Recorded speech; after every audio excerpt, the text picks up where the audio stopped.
Howdy, music lovers. Tom from Blakgraz here. That was part of the Mucha Crema en los Tacos, Mucha Crema, which actually was co-written by Emma Sanchez with me, a dear friend from Los Angeles area. She's used to tease me all the time. That's where that phrase came from. Basically, Mucha Crema means, Mucha Crema en los Tacos means literally translated that you have too much sour cream in your tacos and they're mushy. But my friends, Luce and Emma, would say it to me because I was happy all the time, and they're like, Tom, nobody's that happy, just settle down, okay? Mucha crema en los tacos, you're exaggerating, you're over the top. So instead of getting mad, I just immortalized them in a song. So if you ever get a chance, check out Mucha Crema en los Tacos. In the beginning of it, you can actually hear me say, por mis amigas Emma y Luz, for my friends Emma and Luz. And Emma Sanchez actually was the one who helped me translate the English that I wanted, the English story that I wanted to say into Spanish. And the song is actually about a young boy remembering having tacos at his grandmother's place where she would bring in vegetables and fresh ingredients from the garden. And he would always put tons of sour cream in and get yelled at. And then the later in this, the second verse, it talks about how his friends make fun of him as he grew up. But he always loved them. It never stopped him from loving them and just appreciating that they were his friends. And despite the fact that, he had been teased so much and had found success, he just loved having them as friends, and life was wonderful. And the last verse talks about basically remembering that his grandmother would say, mucha vida por vivir, more life for living, which is where he got the idea of putting the sour cream into the tacos. More sour cream, more life for living. So it's always kind of fun to explain that song to folks when I sing it. In fact, this last weekend when I did it, some folks commented they couldn't believe that I was actually singing in Spanish. And they asked, if I spoke Spanish, and I very little, una poquito. So I'm not really good at speaking Spanish. However, once I memorize a tune, I know what it means. I know what the words mean. I'll look them up so that I can remember it and be able to tell the story in the song. So thanks to Emma Sanchez for giving me the appropriate Spanish version. And also, I just wanted to talk to y'all about this last weekend. We did 3 shows, and we did a Friday, Saturday, and a Sunday, and we were at Millsboro, Delaware, at the Riverside Pub, or Grill, sorry, the Riverside Grill in Millsboro, Delaware. And it was amazing to see Patty and Gus and everybody again after we hadn't been there for a whole year. It was just incredible. It was like, I don't know, like a deja vu. It didn't seem like it'd been a year since we saw them. So it was real joy to see them. And then we went Saturday to Liquidity again, Liquidity Ale Works, and that was actually really fun because we were there just a couple weeks ago, and it was a bigger crowd than ever. And so that was a really energetic show, and that's actually where the 2 ladies from Spain were at the show, and they were shocked, not just that I did Mucha Crema en los Tacos and sang in Spanish, but that I had other songs with Latin beats. Like the new one that I'm working on recording is I Just Want to Be. And it's a very fast Latin beat and all acoustic and a lot of really tricky guitar work, actually. It's a real challenge for me to play it, so I have to practice it all the time. In fact, if you watch some of the videos, you'll see me practicing the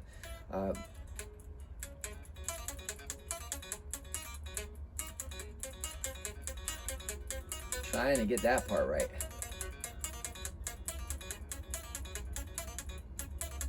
So that's the solo in the middle of it, and then the beginning it all starts with this really long sweeping thing that just goes on and then goes into the faster part of the song. So that's the beginning of the song with the arpeggios, and then goes into the faster part with that fast picking in the middle on acoustic. So by the end of the song, by the middle of the song, when I have to hit the solo, this strumming hand is starting to get tired.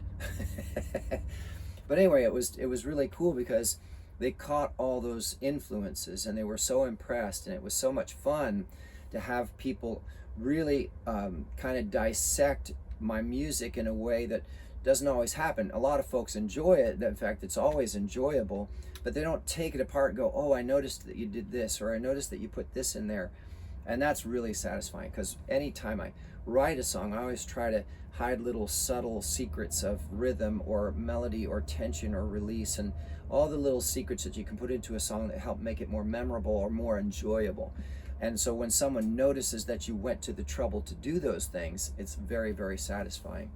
But then Sunday we were at the Brookside Inn, and that was an extraordinary day, because we had to get up early. It was a 1 o'clock show, and we got in late. So we got to bed kind of late, and then had to get up earlier than usual, get the normal Rufus stuff taken care of, and us get wound up and start warming my vocals up again after 2 really energetic shows, to be there for a 1 o'clock start. So to be a 1 o'clock start, I usually like to get there about 11 o'clock, especially a new place, 2 hours ahead of time, because we got to find a place to park Rufus. Where am I going to be loading into? How long is it going to take me to get the gear onto the stage area or in the corner or wherever I'm going to be playing? Then it turned out, while I was playing outside, fortunately it was a gorgeous day, but then we had to set up the tent, and we had to run the electricity out to the outside, and I didn't need the lights, so that was a little bit quicker. And we were able to park Rufus right across the driveway, on the other side of the parking lot, out of the way, so other people could still get in, but it wasn't a huge parking lot, so it was kind of, maneuvering, and that all takes time. But the thing that I wanted to mention about that particular show, after 2 really energetic shows on Friday and Saturday, because I knew a lot of the people at those first 2 shows, so I was really getting into it and getting excited, and you start yelling more, and you're singing louder, and you're pushing harder, was that by 1 o'clock on that day, I was warmed up, and it felt great, and started playing for 3 hours, and people were starting to really get into what I was doing. Stopping, staying, eating, ordering more drinks, filling up outside. And the owner even came out.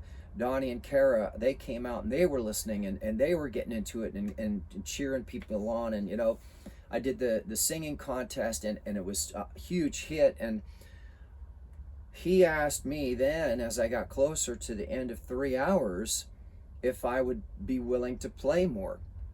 Now, usually I play extra anyway, just because I'm kind of crazy like that. I have so many songs that I want people to hear that I just often go over, because I just want them to hear these songs, right? I just want to play more. But I hadn't eaten. I had breakfast, and I hadn't had lunch, and now it was coming on dinner time. So they agreed to let me stop and just eat something real quick. In fact, they had made me an omelet when I got there, but it didn't come out fast enough, so I had to get ready to start playing, and I didn't have time to eat the omelet, which is part of why I was so hungry. So I took about a half-hour break, and then went back up and started playing again. So I ended up playing from right about 1 o'clock in the afternoon until about 7:30 or 7:45, with a half-hour break. Now, the math there on how many hours that is extraordinary. So I went from 1 till about 7:45 in the evening with 1 half-hour break, after singing 2 nights before. And then Monday, when I got up, I started warming up, and I could have done another show.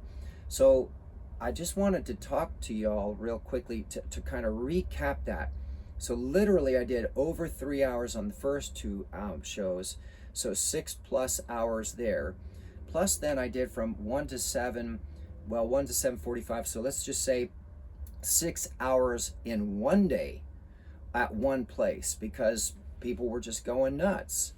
And they were talking, and they were having fun, and that doesn't include the talking before and after and when I was on break. That I was able to not just perform, but to perform at peak.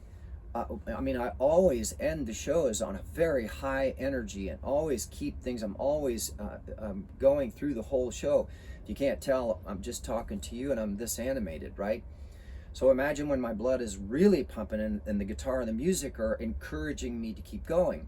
And it reminds me of something that I've talked about before, which is your health, right? When you're on the road, it's very tricky to stay healthy, because you can't go to the gym. You got a parking lot around you, or you got a truck stop around you, so you got to find a way to walk or run. You got to find a patch of grass to ground. You got to find a tree to do some pull-ups from. You come into the floor of your camper, and you do some crunches, or you do push-ups out in the grass and stretch a bit. But most important is, well, not most important, just as important is the video that we did about health on the road with the Cultivate, Elevate food, superfoods.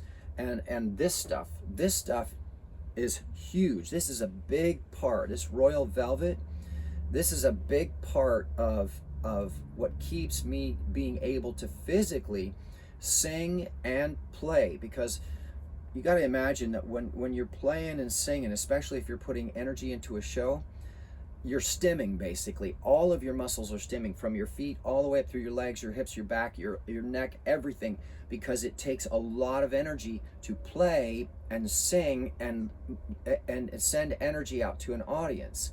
And this stuff in particular, the royal velvet from Healthy Protocol, everything we use is absolutely vital. I have comfrey oil on my hands right now. I've used the magnesium lotion that we make to balance myself out. I take the sea salt, I take the borax, I take all the essential oils that we use, and especially the Cultivate Elevate all day long. Keeps that energy, keeps that the resource, gives the resources that my body needs to not just to recover, but to make it through playing that many hours in one weekend and singing that many hours. Now, a lot of people would say, well, you know, if you sing in tessitura in the middle of your voice, it's easy to go for a long time. And you know, like, you need to come see a Blakgraz show and tell me I'm singing tessitura. I'm not just singing in my mid-range. I'm going super low, lower than I've ever gone in my life, and super high, and staying up there longer than I've ever done in my life, because that's what the songs call for. That's what the energy calls for.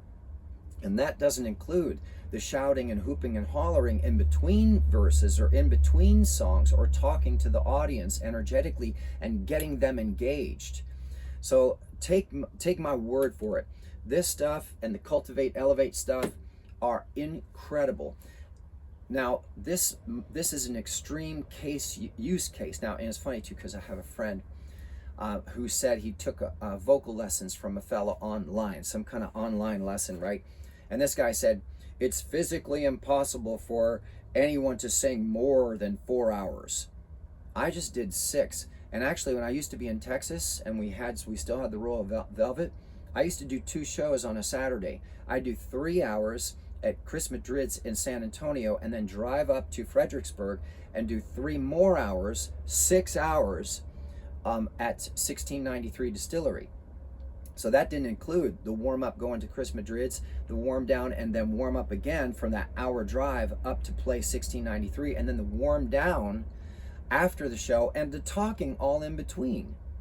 So whoever tells you that you have limits is full of it. The only individual that gets to decide if you have any limits is you. And I'm telling you firsthand, as an extreme case use, out on the edge, living on the road, not always sure where we can get good food, not always sure where we can get good water, not always sure where I'm going to be able to work out next, or stretch next, or just be quiet for a little bit next, right? Because there's always something to do. I'm telling you, this stuff and the Cultivate, Elevate, and all of the other stuff we talk about in that health video make all the difference in the world. I was able to put on the best possible show I could, and I felt great doing it, and I could have done it again Monday, and I could do it every day during the week. So I just wanted to share that with you, simply because it's still amazing to me. It's still amazing to me that is how this body responds, because of what I'm putting into it, right?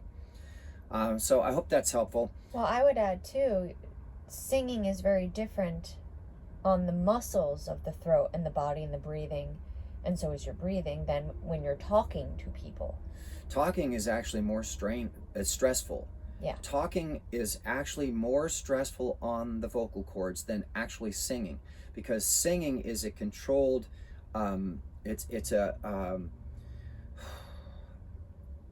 you're not always straining as much as you do when you talk. Like, it's more work for me to talk to you and make this video than it is to actually sing a song so often, especially when the music is going.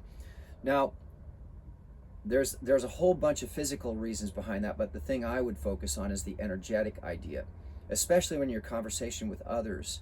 Often you are trying to really get a point across, and so you get louder and you don't even realize it. People don't even realize how loud they talk when they're at some shows, at big concerts. I mean, we saw Coldplay in San Antonio, and Scooter was on stage trying to talk to the crowd and tell them this story, and there were people right down front talking so loud they could be heard over his microphone. And he finally turned to them. He's like, "Will you just shut up? I'm trying to tell a story here." And fortunately, they were friends of his, which just makes it even funnier that they wouldn't be respectful and listen to what he was saying. So when you're talking, you don't realize how loud you get. When you're singing, you're going for a specific effect, and you're supporting those notes on purpose. You're more conscientious about what you're doing. So that's a really good point, actually. So I'll just end with, thank you so much to everybody for watching. If you like what you saw, please give us a thumbs up and subscribe. Also, we have CDs that are available. So you can order print on demand from Elastic Stage. Look for the link in the description. And also, we have obviously new YouTube videos going up all the time. So if you haven't seen everything, please do us a huge favor and watch as much as you can. Everything helps. It's really kind of nice to see things taken off. We've got some songs that are going viral. We've got some videos that are starting to go viral. We're getting more and more followers thanks to folks like you watching. The algorithms are starting to pick us up more. Some other really exciting news is coming up too. We've got some secret stuff that's coming up for this weekend. We're going to be in Raleigh, North Carolina. So if you're interested in what the secret is, come on out to the show. And there's also the nomination announcement too for the International Awards thing. That's right. For The Red Carpet, International Red Carpet Song Awards are coming up on the 19th. Is it the 19th? Friday, Saturday's their event and live is when they're announcing. I don't know if they're streaming it, but at the event specifically is when, unless you're a performer there performing, you'll know prior to Friday if you've won an award. Okay. But I know that everybody else like us, because we couldn't be in New Zealand, of all places, right now, kind of busy we'll find traveling. out either Friday or Saturday or something to that degree. They'll probably email you after they're done with the filming and the announcements and stuff. So there you go. Lots of exciting stuff.